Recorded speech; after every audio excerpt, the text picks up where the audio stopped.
So walang mantika yan ha, kasi Uy! Lagay muna natin dyan. Pwede na to kainin guys, pero isi-second fry ko lang kasi bawang. Paano yung bawang? Pang pabango. Liliit pa to. So guys, i-add ko muna itong isa ha. Kalimutan ko. Magluluto tayo ngayon ng baboy, kinupusan. Tawag namin sa Bisaya, sa Cebu, kinupusan. Linagyan ko na to ng salt at saka pepper for 3 hours na. So ito, minarinate ko siya. So first gawin natin is i-cubes natin ay yung pork. Ha, ganito lang gawin natin. Half natin. Yan. To. Parang ganito kasi liliit pa to pag maluto na. Yung parang ganito lang kalaki Ilagay natin sa kawali guys. Slice ko to lahat tapos magluluto na tayo ng kinupusan. Tapos ko nang na-slice lahat.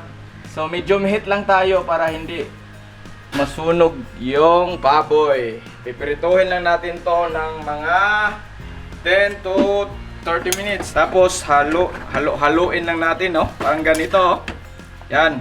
So walang mantika yan ha, kasi ang baboy mag-generate yan ng oil. Di ba hindi pitik? So hintayin lang natin na lumabas yung katas ng baboy guys. Madali lang to. Sarap to sa pulutan at saka ulam guys. Masarap. So guys, after a few minutes, mga 5 minutes siguro na to. Ganito na ang kulay ng baboy natin. Malapit na siya mag-golden brown. Yan. So continuous lang yung natin guys.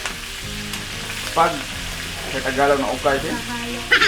Continue lang natin yung paghahalo sa baboy Yan para hindi siya dumikit sa kawali natin guys. May bisita kami ngayon. Si Kuya Arnel at saka si Kuya Silot at si Totoy Labra. Shout out Totoy Labra, Arnel og si Silot. Shout out nyo guys. So guys, tingnan nyo golden brown na. First fry. Mga 10 minutes na siguro to. 10 or 15. So na, lumiit na yung baboy. Kaya tinawag to ng sa Cebu na kinupusan. Kupos means liliit Kuya Arnel.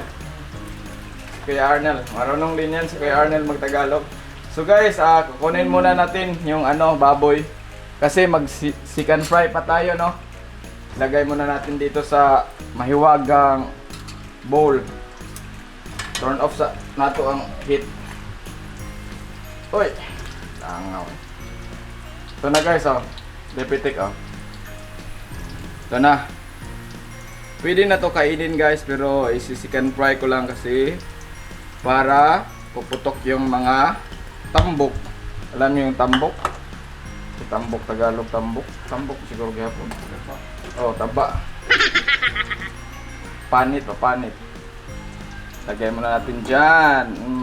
Sit aside muna natin to ha. Palamigin natin ba. Yan. Lagyan natin ng garlic para mas mabango siya. So guys, mag-second fry na tayo Ibay-batch lang natin kasi kunti lang yung mantika ko Yan. Tapos lagyan natin ng bawang. Paano yung bawang? Pang pabango. Yan Bang. So guys, i-add ko muna itong isa ha. Kalimutan ko. May isa pa pala. Garlic. Yan By-batch lang natin para maano sila lahat sa mantika. Yan pumuputok na yung iba Crunchy na to. Parang ang chicharon sa karkar. Guys, lagyan natin ng tubig.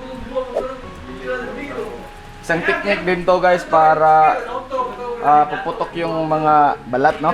Lagyan nyo ng tubig, ganyan ay. Yan. Yan. Okay na to guys. Kainan na.